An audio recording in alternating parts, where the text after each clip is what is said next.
Let's begin with a prayer.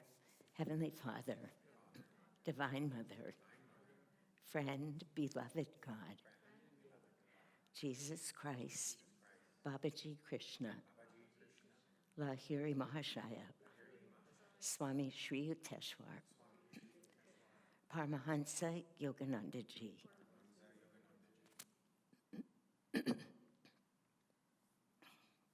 saints of all religions, friend and guide Swami Kriyananda, we lovingly bow before you all. Divine Mother, great masters, help us to remember always that our strength comes from thee. Show us the way and remind us to turn inward, where we will find you dwelling in our very core, giving us strength and courage to find our way home to thee. Om Shanti. Amen.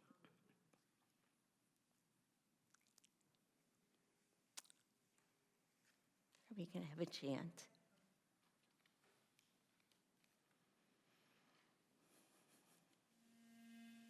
When I awake, I'll see thy face. When I awake, I'll see thy light. When I awake, I'll see thy face. When I awake, I'll see thy light. Mother, awake me from my dreams. Mother,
Amen.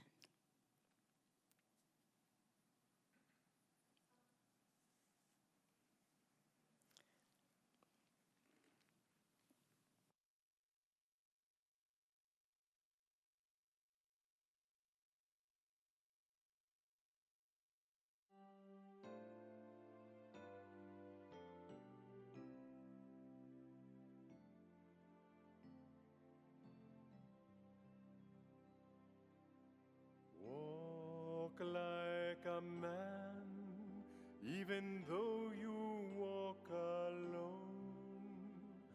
Why court approval once the road is known?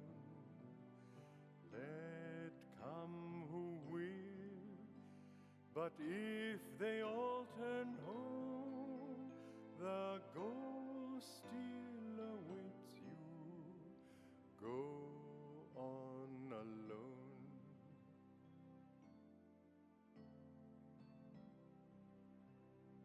Follow your dream, though it lead to worlds unknown. Life's but a shadow, once our dreams have flown. What if men cry, your dream is not our own? Your soul knows the answer. Go on alone.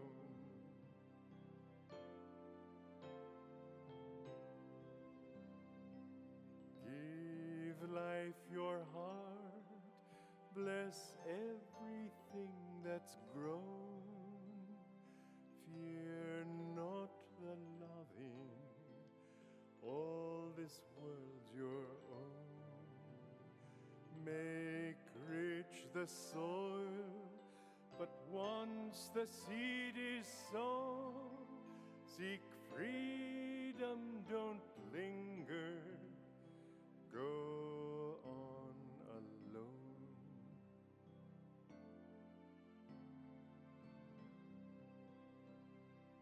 Walk like a man, even though you walk alone.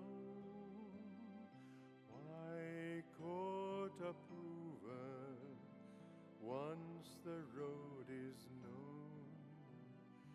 Let come who will, but if they all turn home, the goal still awaits you.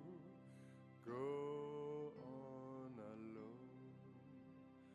Go on alone. Go on alone.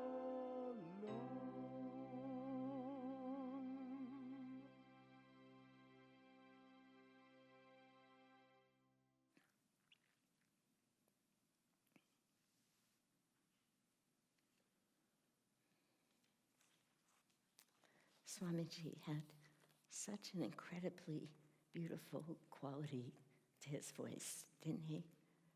When you know him well, which of course most of us in the room do, you can almost tell at what period in his life he recorded. But when he was younger and his voice was still so present, just this amazing combination of strength and depth and yet such sweetness. So it's just like having a life experience listening to him. Well, we were wondering if anybody was going to come tonight and if we would have the class. But I was just looking around and realizing most of you don't know, but or maybe you do, but in Jewish tradition says that for many things that you do, prayers, sitting what's called Shiva when somebody dies, you can't do it unless you have a minyan. A minyan's 10 men. We don't have 10 men, but we have 10 of you up here. So I looked around and I said, okay, we can do this. Actually, we would have done it with 2 or 3, but we just weren't sure. So we are on Now, I didn't bring the book, I did, but I think it's number 17 tonight in the Secrets of Prosperity book. And the secret tonight says, the secret of prosperity is finding strength in yourself.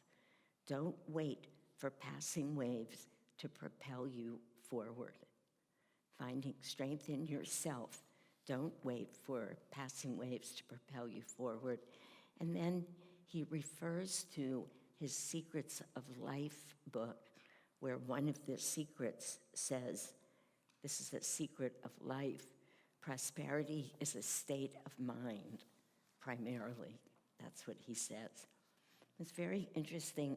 Last night, there's a few of you here who are part of teaching or being involved in the Sadhaka training program that we have going on right now. And it's a great group of people. I mean, many of them, for whatever reason, it wound up this way. People who have actually been on the path for some time. So Esther, who's been a sadhaka for years, is taking it with her husband. Hazi, who's been around for years, is taking it with his wife. And anyway, there's just a lot of deep souls in the class. And last night, the class was on prosperity. And I don't know, did you feel this also, or was it just me who was feeling the depth of that class? I wasn't making that up, right? Sometimes I think I'm just in a great place, and so everything sounds great, which is fine. I mean, it's not a bad place to be, but we were just, mostly there was very little talking last night, but just going around the room asking people, what did you read in the readings, or what came up for you? And one of the readings was just a list of all of the topics in the Secrets of Prosperity. So money magnetism was one of the readings. There were, I don't even remember where, the material success through yogic principles, certain chapters and pieces, but then just a list of Secrets of Prosperity. And even when Esther spoke at one point, she was, and of course, prosperity is so much on my mind these days because this Secrets book that we've been studying now for 17 weeks, this little book is just filled with such wisdom.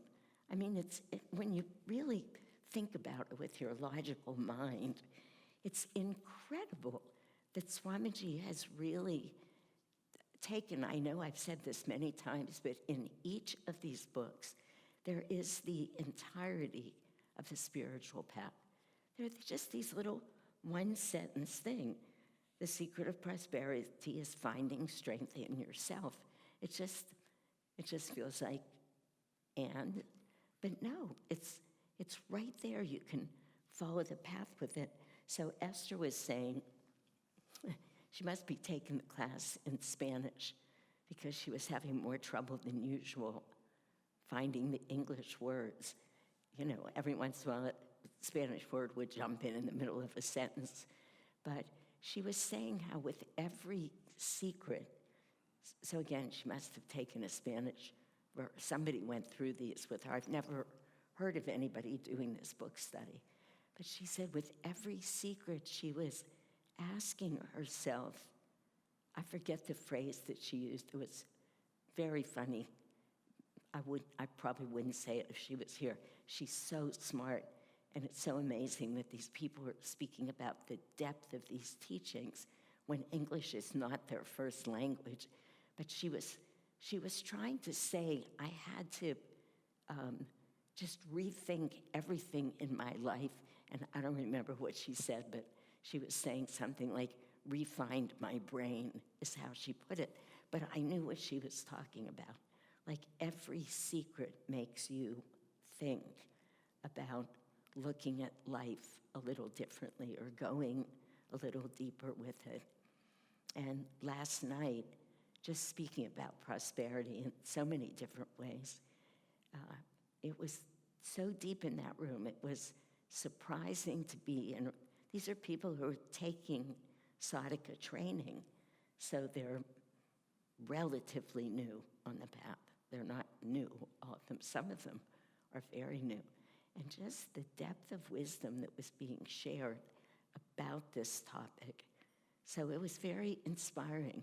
And of course, again, I knew we would be here tonight, and we've been studying it, but just realizing that if we think about all of the ways that we prosper in this world, then one could see how Swamiji, how the inspiration would come to him to write this particular book. Because as we go through these classes and you think about every single aspect of life that is a pathway to the experience of prosperity, it's all of life.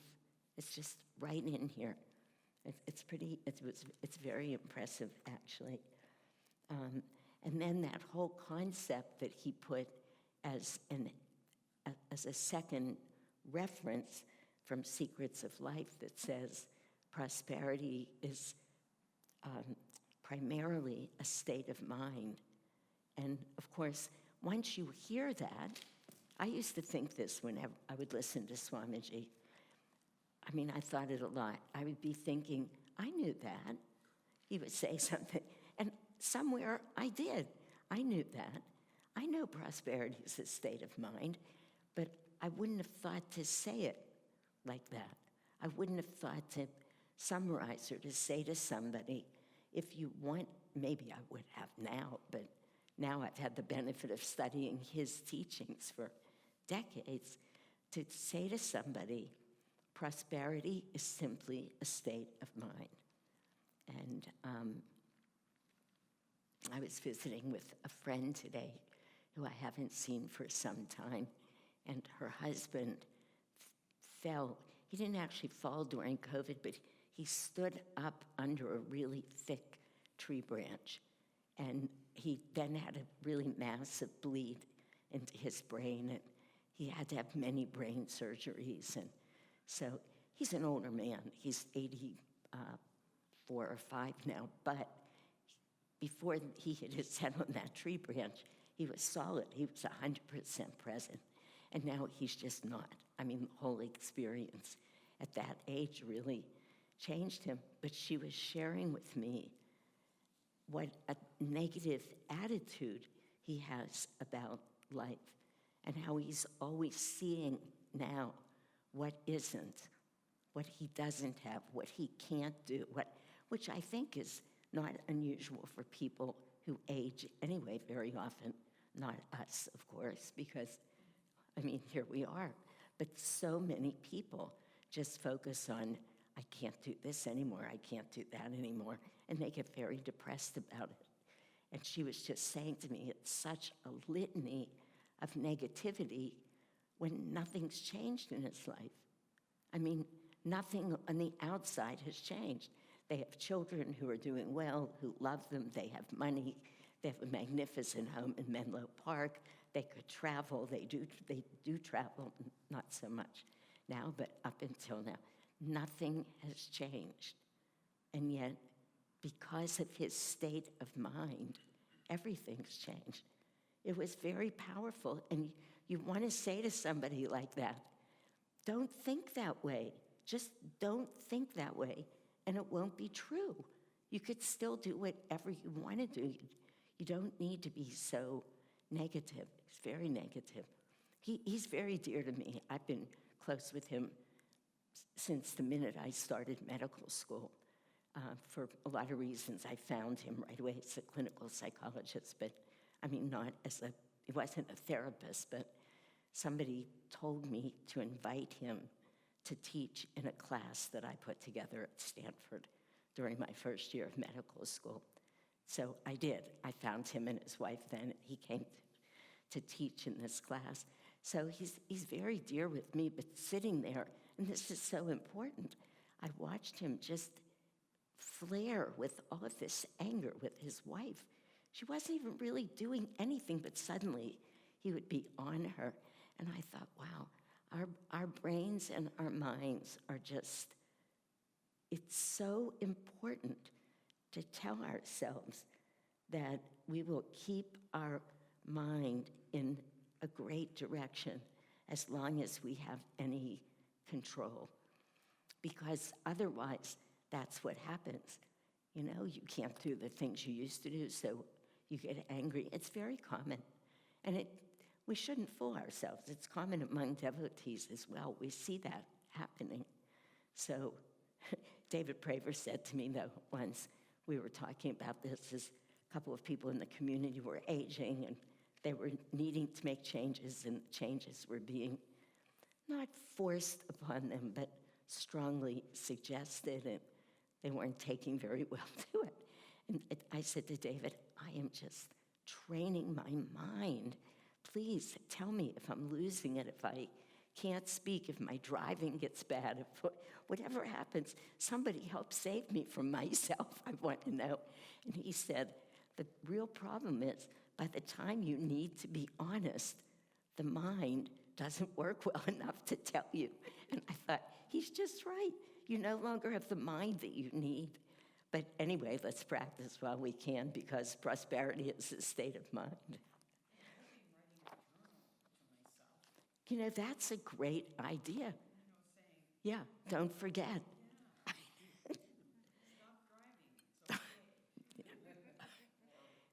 No, it's a good point, because driving is absolutely the hardest thing. People feel like they're giving up so much of their independence, and I mean, we've all seen it many times, but as a physician, I saw it, but I hope that you believe yourself when you read it later. You have an Uber. Well, it's true. We actually do have that benefit now, which people didn't used to have. You just have to remember how to use the app, and you're good. Self-driving cars will come too. Yeah. We have a lot more help. You know, we're joking, and it's funny now, but it's so important to stay well. It reminded me when I read that of Swamiji's definition of wellness, where he said wellness is a state of mind that needs to be cultivated. And it's true that it has nothing to do with health, physical health, but just like everything, and we know that, where our mind is, I mean, so much will follow. The essence of this teaching is really about the fact that our strength has nothing to do, this seems very obvious to us. We could almost sit here if we're not careful and say, of course, we know that. But we can see with this discussion that we're having somewhat humorfully, but it's serious. I see David's been shaking his head because he has followed along with so many of the people in the community who have needed help and who don't want it and refuse it, and whatever happens with that. But that the fact that our whatever strength we have, whatever we call strength, is really a deep connection to that energy flowing through us that is coming from a divine source. And in that way, and when we think of it like that, that's what strength is. So when Swamiji says, find strength within yourself, don't wait for it to come from without. You could read that in many ways. You could think about waiting for other people to help inspire you or take you places or show you things. That would be good. It's still cultivating inner strength at some level. But the deepest meaning of this statement is finding the strength within ourselves means finding our way to that very core where divine energy flows. That very sweet story. I was just seeing if I printed it but somebody here will help me because you'll remember the word, the exact word that I'm missing right now. But when Master Yogananda was talking to Rajasi, who we all know. I mean, Rajasi used to sit on the grounds of Mount Washington and just slip into samadhi. He would slip into these very high states. He was an incredible soul. He was clearly free. And, you know, I mean, so many things were written. He and Master would just, remember Swamiji said they would sit and look out over the ocean, and Swamiji said, I could just imagine that worlds of conversation and wisdom were being shared, though not a word was spoken. So they were connected on some other level. But when I don't remember the situation, but when Master looked at Rajasi and said, Rajasi, don't forget where your, did he say strength? Power. Don't forget where your power comes from. And Rajasi, who's this multimillionaire, which in those days was like being a multi-billionaire, now very successful businessman, as we all know, strong, powerful, looked at him, Swamiji says, like a little boy and said, I won't forget, Master. I know it comes from you. And we always hear that story, and it's sweet, and it is sweet. There's something so dear about that soul not mistaking what power and strength looked like, because he could be a little boy next to Yogananda. But still, he was running huge insurance companies for railway companies across the country and whatever else he did, making money and overseeing probably thousands of people or 1,000 people. But he could be like a little boy with Master and never feel like he gave up any of his inner strength. It's powerful. And I've often thought when I've heard that story, they must have had that exchange just for all of us so we could hear the story again and again, that somebody would be saying to God himself, I know that all of my power comes only from you. I'm not going to get confused out here in the world because I'm running this and running that, and I've succeeded in this way or that way. I will not let it confuse me. I know my power comes from you. And if that power had been cut off, either by Rajasi slipping into a state of forgetfulness or Yogananda pulling it away, Rajasi couldn't have succeeded in anything. And they knew that. They both knew that. But it was very dear. And I think that really is, in many ways, the deepest understanding of this teaching, is that our strength is within. And I was just realizing all of the ways, just when I was looking at this, I have 5 pages of notes here, but the top little paragraph says so many things where the word strength was used by an avatar. I mean, even love the Lord thy God with all thy heart, with all thy soul, with all thy strength. I mean, just what does that mean? It doesn't mean I love you, I love you, I love you. It means find that place within and stay in deep attunement with God there. Love thy Lord right there at the core. Dive deep into the heart of infinity and find that love of God. And so there it is right out of the Bible, in Jesus' words, the same thing. And then I love this from from our festival that we say.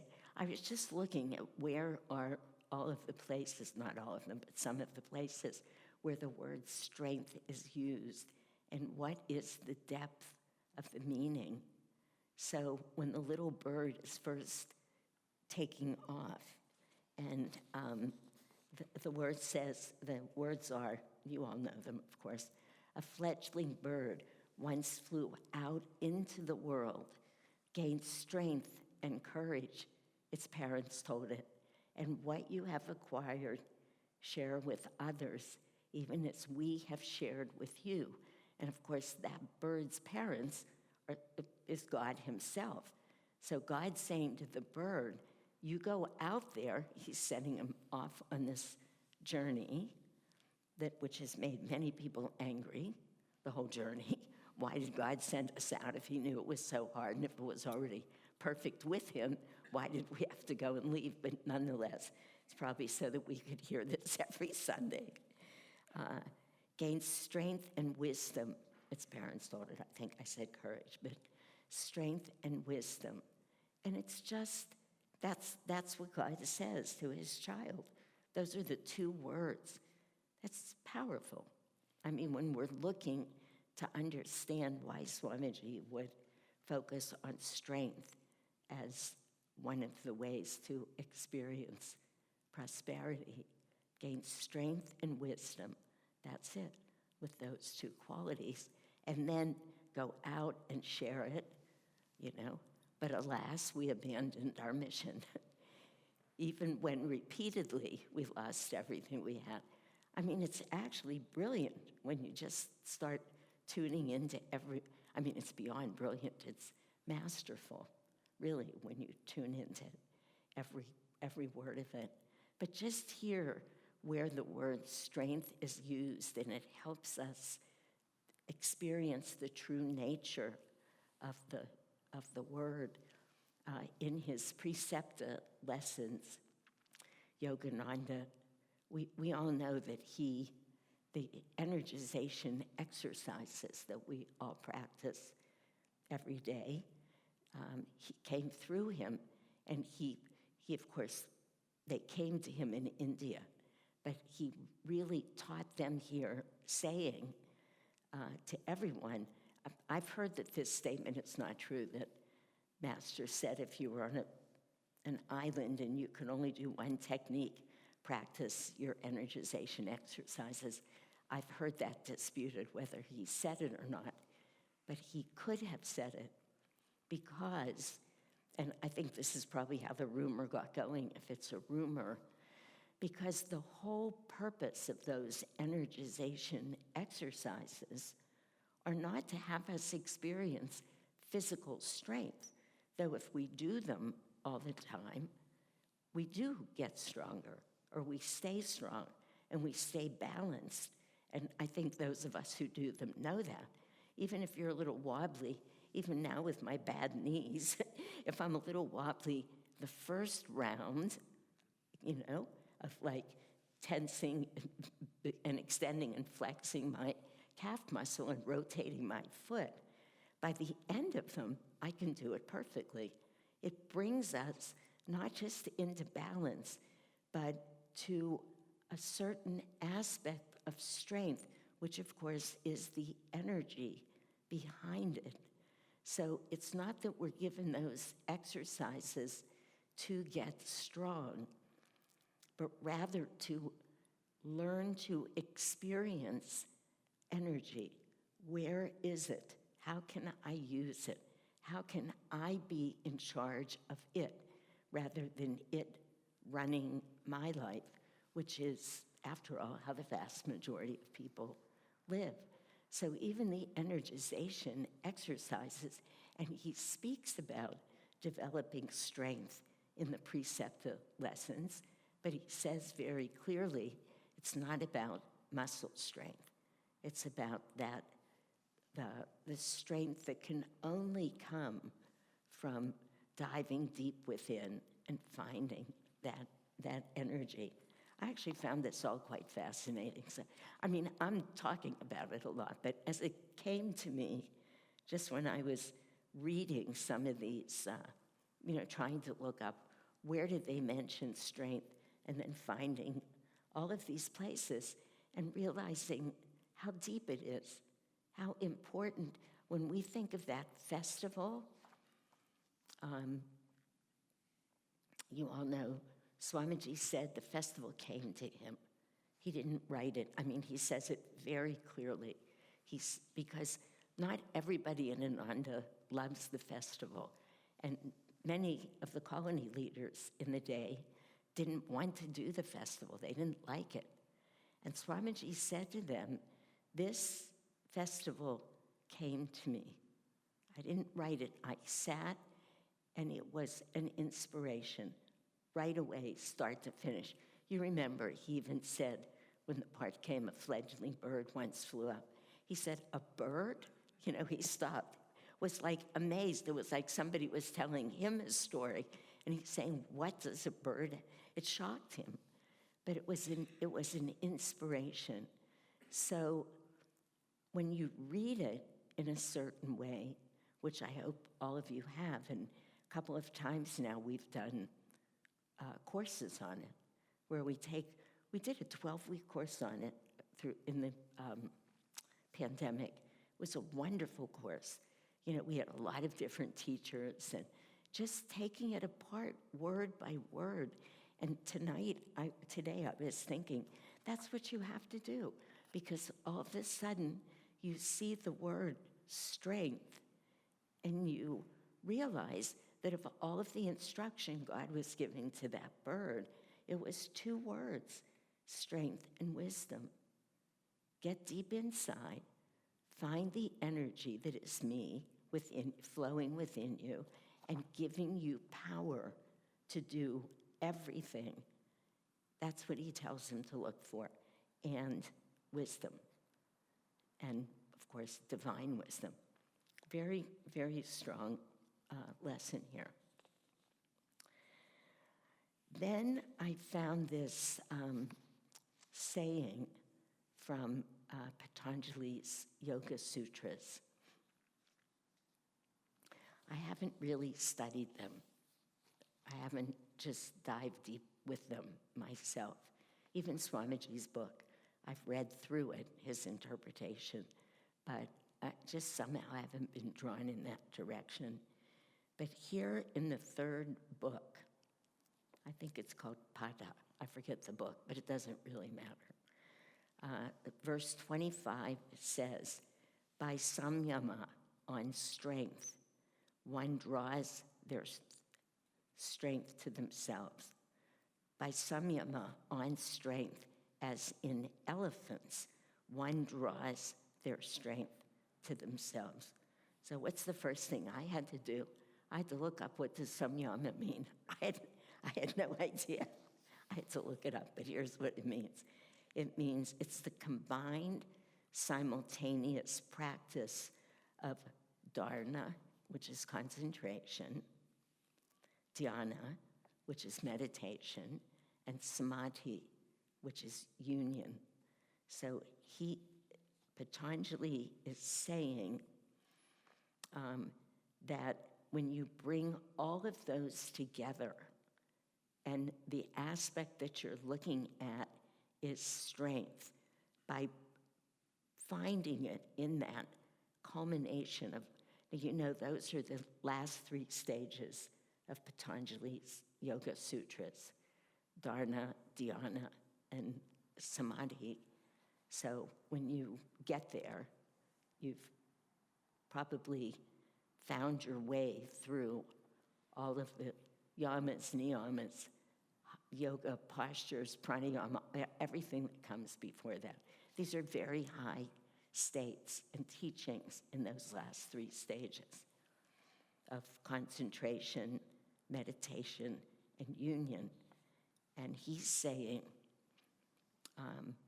when you get there, then you're drawing true strength to yourself. So once again, we see strength being spoken of even by this great sage Patanjali as the culmination of all of the last stages of our spiritual growth and development. So when Swamiji again says, find it within yourself, that's true prosperity. Those are deep words that he's saying. He's saying, once you've attained samadhi, you'll know what true strength is. This is Swamiji's interpretation of Patanjali, but he says, this is true of any quality: physical strength, artistic ability, the ability to succeed in business. And I love that he talked about this because he's showing us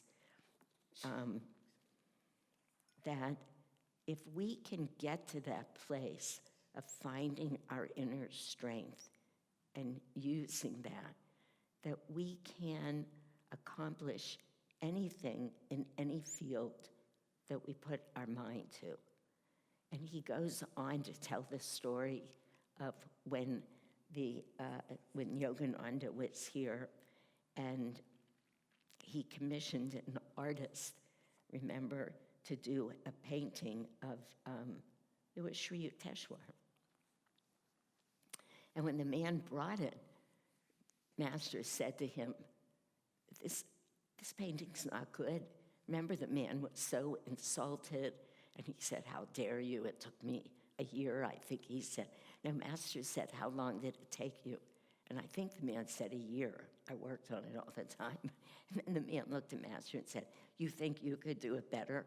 Wrong thing to say to Yogananda. But anyway, he told him, come back in a week. And he did a beautiful painting of Sri Yukteswar. And the man said to him that whoever had done that painting said to Yogananda, not knowing, he said that, Jyoti, move your chair out just a little bit here. Thank you. Yeah. That it's much better than mine. He said, where did this come from? And Yogananda said, I did it in a week. That's the story that Swamiji tells as an example of being able to find our strength, that energy, our true power, and then be able to do anything with it.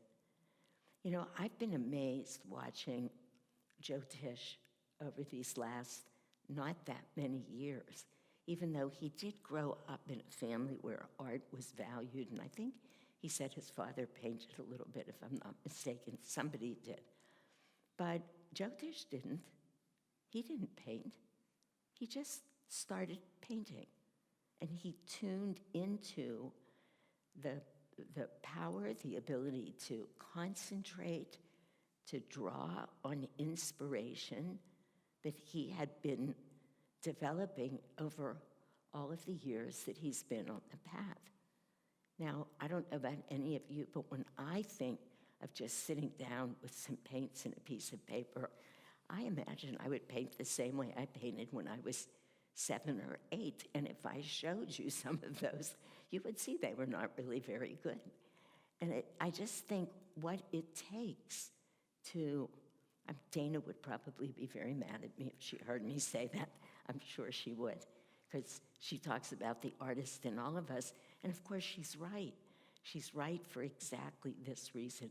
If we can be disinhibited enough to allow inspiration to flow, there's nothing we can't do. That's a powerful lesson.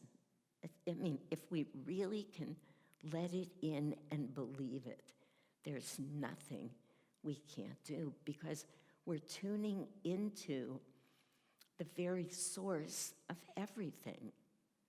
So it's impossible to say that there's anything that we can't do, because if we can realize that we are that divine energy, then we would see that there's no limitation. That is what the bird had to come to, even though he said, alas, we abandoned our mission. And let me just think. Instead, we hoarded selfishly and saying to ourselves, isn't it wise to keep that which is mine for myself? Then he said, even when repeatedly we lost everything we had. So we keep making these same mistakes, life after life. Fortunately, we're drawn. And fortunately for those of us who are in this room tonight, we've come a very, very long way. That's what was so crystal clear to me last night. I mean, it just it shocked me into silence, which is quite something. But it's true. I just know I'm in a room of friends, so I can say that. But actually, it's true. I didn't lead the class last night. Usually, I really actively facilitate a room. It's what I do. And it's most often what I think is necessary. Otherwise, if this person speaks, that person speaks, that person speaks, by the third or fourth person, the energy is usually very low. But if you can creatively take the energy and keep tying it back in and lifting it up, but there was no need for that last night, which is what was so amazing. It was staying up. It was extraordinary. But anyway, lest I get too far off topic here. So he uses that. We've all heard that story about Master and the painting. But suddenly, when we realize that we could all do that, you know, it's like Diana, she gets a little, needs focus in India again. She's been living in India all these years. For a while there, she was alone a lot. Now I bet she wishes she had a little more alone time, but she doesn't. But so she just decides she has to keep creating and bringing something new. And she picks up the Esraj, and she just starts teaching herself to play it, which I understand is not an easy in the Esraj. She's learned it now, and she does concerts now in 2 years or something. It's that, but it would never have dawned on her that she couldn't do it. If she felt she couldn't do it, she couldn't do it. She wouldn't have been able to do it. But that knowing and that refusing to let anything else in other than, of course I can do it, because I'm not doing it. I know where my power comes from, Master. I know where it comes from. It comes from you. And if everything comes from God himself, then there's nothing in this world that we can't do. And when we know that, then we have this strength, this word that we use all the time, but suddenly we begin to see how powerful a meaning it is. Jyotish has written quite a few little books, as I think you all know. One of them was on marriage. I forget what it's called right now, and I don't have it here. And one of them was on work. And he does it very much like this book's done, like a lesson for each day. And interestingly, in all the books that he does that way, I didn't know this until today, but because I saw it, one of the lessons is about strength in each of the books. So for marriage, which is interesting, he says, be your own person. Don't try to mold yourself to fit an image others might hold. Now that sounds very obvious, but I promise you, very few people do that in a marriage. Very few people succeed at that in a marriage.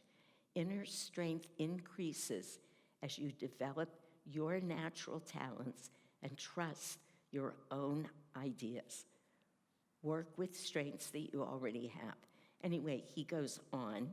He says, inner strength, I'm skipping lines here now, but inner strength is like the trunk of a tree. Everything else branches out from it. Don't allow the opinions of others to push you around. Let them wash past you as a stream flows around a stone.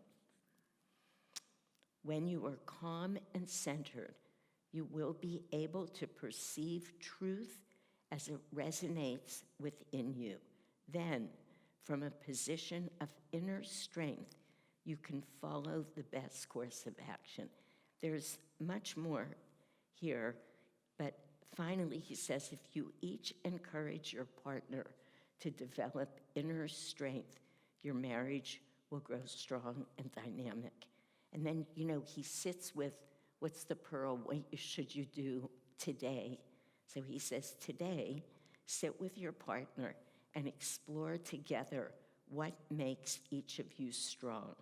Agree mutually to support those qualities in all circumstances. Now that's quite a wonderful exercise to do, actually. He's saying it in marriage, but even if this happened with siblings, with friends, good friends, I mean, because truth is truth. There's so much wisdom there. You could just use it even if you're just doing it in your mind and the person that you're with can't. How can we support that which is strong in another person and support them to become the best of themselves through that, which is what Jyotish is saying. Then when he talks about work, he says, most people float through life like jellyfish, waiting for, I thought that was interesting, like jellyfish. I guess I've seen jellyfish, but I guess they float particularly well. I don't know. Is that sort of like a bird? That's how I felt when I read that. Waiting for circumstances to bring them what they want. In the workplace, because it's a book about work, a passive strategy leads to failure. Develop inner strength, and you will acquire great powers of accomplishment. True inner strength comes from aligning yourself with the laws of the universe. Mahatma Gandhi transformed the entire nation of India by becoming a living example of the principle of nonviolence. You too can accomplish great deeds if you get yourself out of the way. A window that is crystal clear allows the sun's undiminished light to shine through. Isn't that beautiful? Just that analogy of our own clarity and how to attain that, and then how beautiful it looks when it's our true and pure nature, which is what he's speaking to here. Inner strength increases when you forget yourself and focus entirely on what needs to be accomplished. Anyway, very beautiful. I'll just read one or two more things and then we'll have a little discussion. In the Wisdom of Yogananda series, I don't know which book this was. Oh, How to Face Life's Changes. I don't know that I knew that that was a book. Maybe it's a section in a book, but anyway. Key qualities for facing change, and there's 4 or 5 of them listed: acceptance, calmness, fearlessness, non-attachment, and then strength. And later on, Yogananda goes on to say, of all of the qualities that we need to be able to change, which is not easy, right? I mean, change is extremely difficult. What is that saying that I once heard? A change even from worse to better, I can't remember the phrase, wish I could remember it right now, is often painful for people. But it was, anyway, I'm losing the strength of it because I can't remember it. I'll bring it into you at one point. Really from a beautiful book that I used to rely on a great deal called The Miracle of Change. It's a very, very good book. I used to read part of that book every single night before I would give a talk anywhere. This is when I was not speaking at Ananda, but out in the world more. It was written by a man who was a late night news talk show person, and he was an alcoholic, and soon the alcoholism just got in his way and he had to leave television. So he then got himself clean and sober. And then he started going around the country talking to people who were trying to make great changes because, of course, moving to sobriety is a huge change and a very, very difficult one. So he has written this brilliant book about change The Miracle of Change, it's called, in case anybody ever wants to read it. Then when you find that quote in the book about change being even painful from worse to better, come back to me and tell me what it is. Yes, Swamiji goes on here to, or maybe this is Yogananda, talk about what happens when you have a restless mind, when we're restless. So he says, therefore, lacking strength of will and perseverance. He relates it to the way a child's sandcastle can just be washed away. He's saying, you know, how important finding our inner strength and willpower is. Okay, some very interesting lines here, but I'm not going to read them all, but this is a good one. You will never be able to change things outwardly in such a way as to make them ever pleasing to you. Change yourself. Now, probably we should all put this up on a mirror somewhere in our home. You will never be able to change things outwardly in such a way as to make them ever pleasing to you. Change yourself. That's Yogananda saying that. And then I'll just read one final. This is from his Preceptor Lessons. This was an affirmation that he wrote. I'll stop with this. I will consciously draw strength, health, and happiness from this all-enveloping presence. Spirit is all that is. This includes me. Therefore, every cell of my body sings with vitality, youth, and beauty. I am made of God's substance, since that is the only substance that exists. Isn't that is such a beautiful way. Honestly, I forgot, I just pulled that out, like copy and paste and put it here. But it is what I was saying before, that if we tune into truth in that way, then we know without a doubt that there's nothing we can't accomplish, because we are a part of all that is. I mean, even that line from the festival, it's extraordinary. When you just hear that, at first you think, why are we saying that here? That's the very last words we say right before the blessing. And pray too for the grace to be able to share with all as you have received, for you are a part of all that is.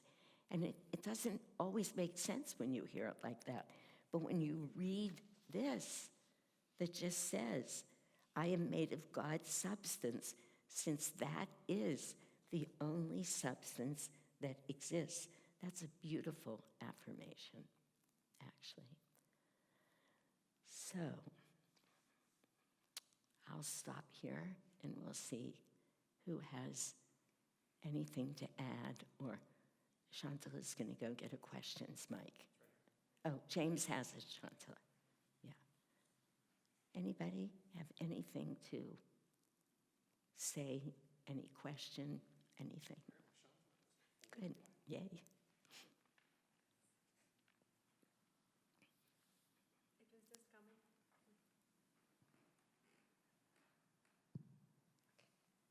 It just came to my mind as you were speaking, the words of Jnanamata, and how she has been, at least in the, I never got to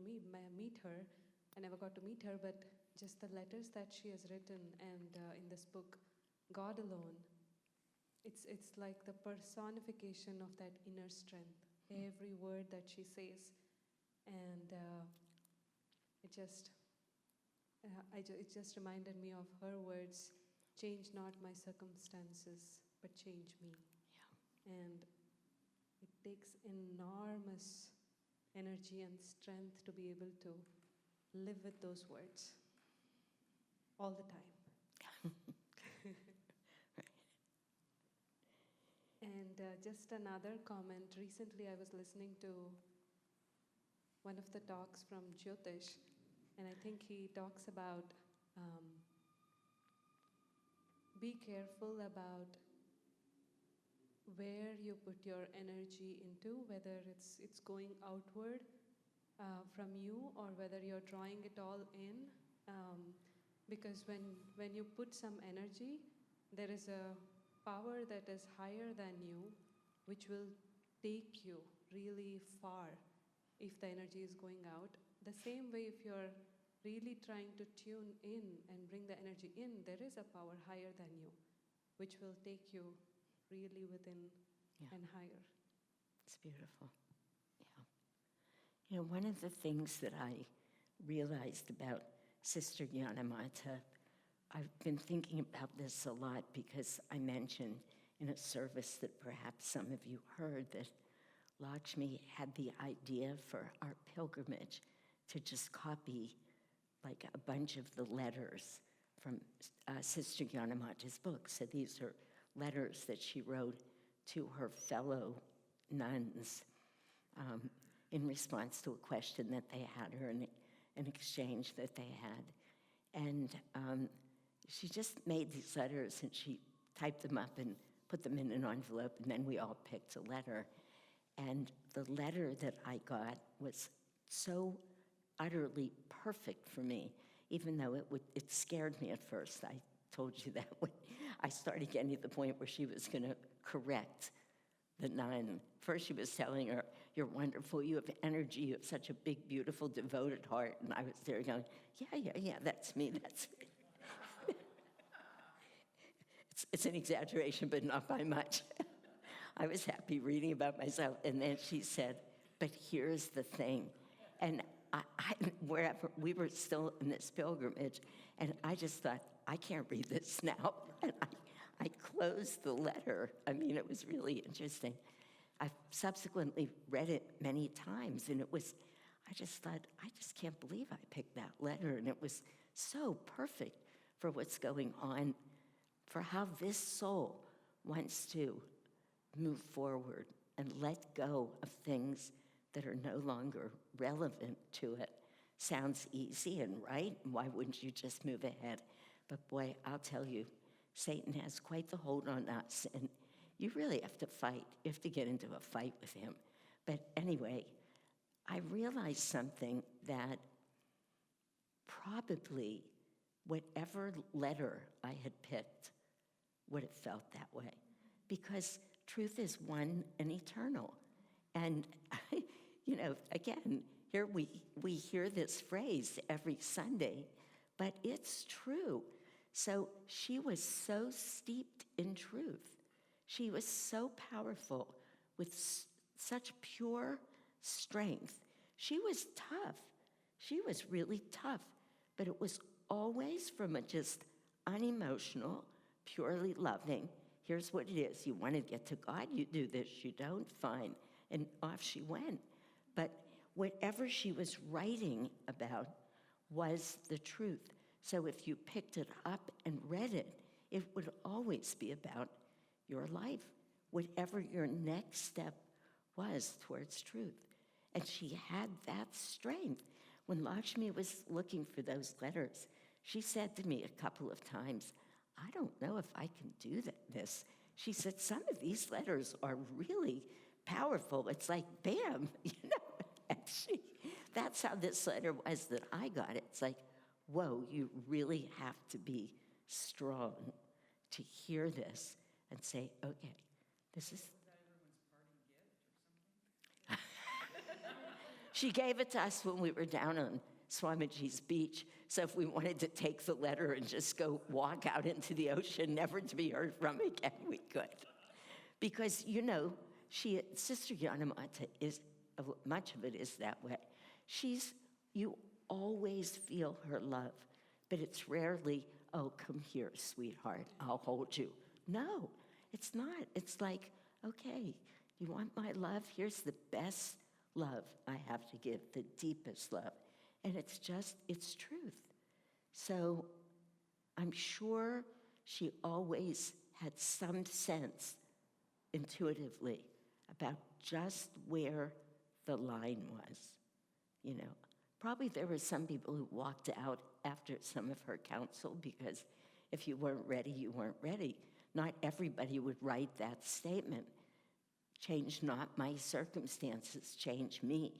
That takes a lot of, it takes courage to say it, but boy, it takes willpower and steadfastness and strength and courage to live it, to keep changing, because it keeps being shocking how attached we are to staying the same. We don't know that, and our minds don't want to hear that, but it's just so true. You know, we were just down on Cape Cod for a weekend with there were 4 women that went. Late one night, I was talking to my friend Donna, who many of you have met. You know, we've been friends since we're 4 years old, so we just in and out of each other's lives. And I was telling her some things that are going on right now as I'm consciously, thoughtfully, with great commitment, making changes. I'm not even going to say trying to make changes. I am making changes to move to the next phase of my life. It makes sense. I feel called. I know it's true. I feel like Master himself came and spoke to me through the form of Padre Pio for 2 weeks while I was in seclusion. I mean, really, it was deep. I know it. But then something will happen. Something happened, that's why. And I read it, and I was saying to myself, why wasn't I chosen for that? Do they not think this is in my room alone one night. Oh, probably nobody likes me. This is how it's going. Oh, I'll just die, and I will have lived a life of obscurity. I'll leave. Yeah, I did. I imagined the astral ascension, and then I said to myself, they'll forget you by the next day. Now, I did. I said all this. This is true. And then suddenly it comes to me, Shanti, you don't want that. The thing that started it, why wasn't I chosen? I don't want that. I'm trying to move. I've been there. I've done that. I'm trying to move on. I don't need to be seen, known, recognized in those ways. But I'm telling you, it was like taking Satan and ripping his arms off of me, because that need to still be strong in those ways, to still be seen, to still be recognized, whatever it is. I mean, fill in your own lines because it's part of the human condition. But it's powerful. And I was saying to her, I don't even want that. I consciously don't want it. I'm working on getting away from it. But the ego starts saying, you know, it's so amazing. So to say those words, change me, change me, change me, which I will say to you, I mean, I could only share, that was all true what I just told you. Boom, boom, boom. I will die and I will not be remembered here. Did I ever bring anything to Ananda? That's what I was saying. But serious questions. But later I said, thank God. That lasted for about 3 minutes, was just my mind. And then I said to myself, what is wrong with you? Get a hold of yourself. You're done with that. You don't want that. That's a lie. That's not anything that's going to make you feel better. In fact, you're turning your back on it. But change me, change me, change me. Not easy. But if we have that strength to say, wait a minute, that's why I always refer to this line. You've all heard me. When Jesus steps up in the oratorio, that beautiful quartet with Satan. David James is always Jesus, which I love. And David Gamow is always Satan, which I love. It all works. It's really true. It's just so perfect.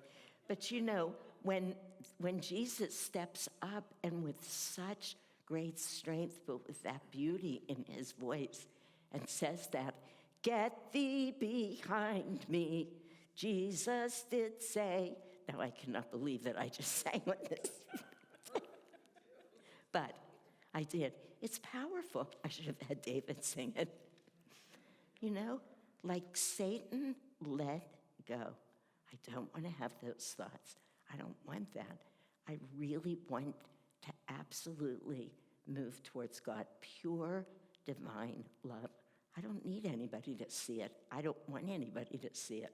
That's really, in fact, there's not even an I there in the most perfect moments of it. It's gone. And I know that. This soul knows that. But then Satan just grabs our little feet as we're drifting up, and he goes, "Nope. Come back down here. More change." It's powerful. This path is not simple or easy, but strength and wisdom. Gain strength and wisdom, and it works.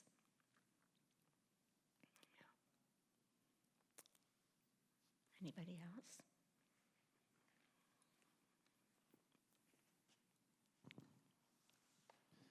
I was struck when you read it initially with the second sentence, that the secret of prosperity is the strength within you. I don't remember exactly how it is, but it's basically, don't let a passing wave propel you, which speaks to the passivity. Don't be passive, be active. Yeah. And change requires to be active. If we don't change, or we're not willing to change, it's because we're being passive. The other thing that requires to not be passive and to be active is calmness. And so there's this relationship. In fact, Jyotish even alluded to it in one of those quotes there. This relationship between calmness and strength.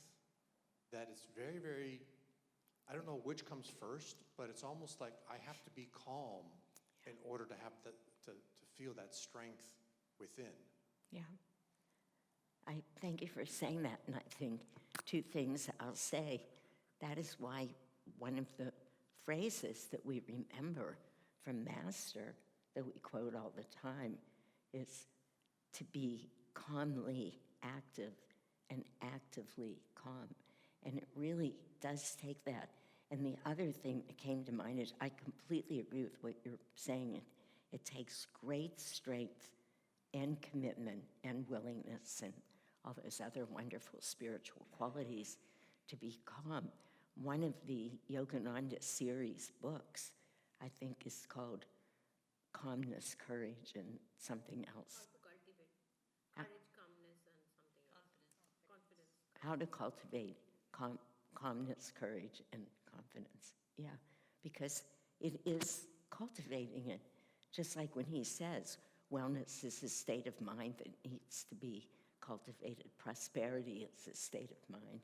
So, yeah, I think very important what you're saying.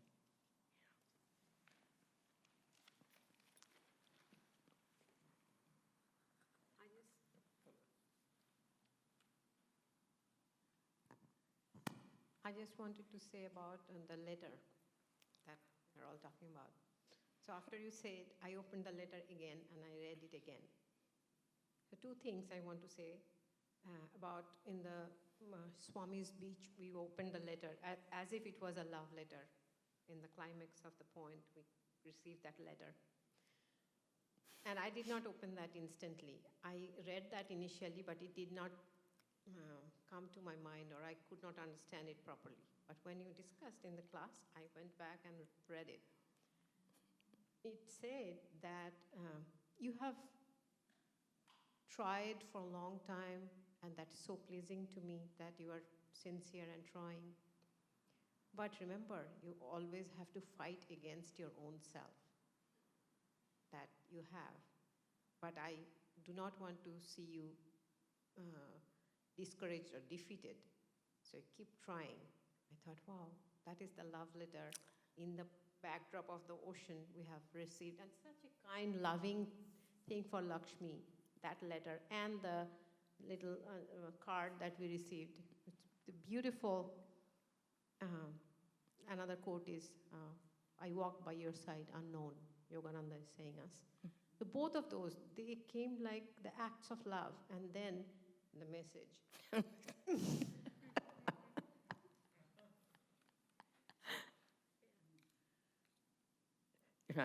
We don't get to hear what the message was. I know, that is the whole job I am doing. Not only this lifetime, all the lifetimes, but many lifetimes. It's kind of hard. It's hard. When I tell people that I spent a whole seclusion once copying by hand that book, God Alone, I just wrote out the whole book. Well, that was my third reading of it in that seclusion.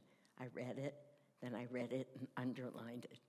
Then I copied it because I just, and people said, you did that? And I thought, yeah, I could do it again every time I was in seclusion, too. Every line of that book is just extraordinary. Yeah, thank you for sharing